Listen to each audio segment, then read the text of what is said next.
Here's another one of those standard time does more than you think whiteboards. If you're in manufacturing, you're quick to point out, standard time is a job tracker. It's a shop floor barcoding system.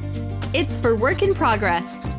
Sure, it's all of those things, but it's also a client invoicing system. Let's take a look. Every job you track time and inventory to can be linked to a client. Multiple jobs can be under a single client. And every job has its own billing model and billing rates.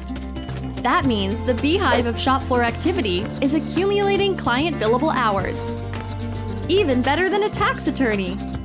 Potentially thousands of dollars are flowing through your shop every day, and they're all safely accounted for in standard time. Look in each job for a billing model selection. Look in each employee record for base rates.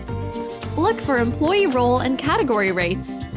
Look for overridden project rates and milestone billing. And look for year-by-year rates as each New Year's celebration rolls around. Now pop over to the homepage for revenue predictions and invoicing capabilities. Still think standard time is just a manufacturing job tracker?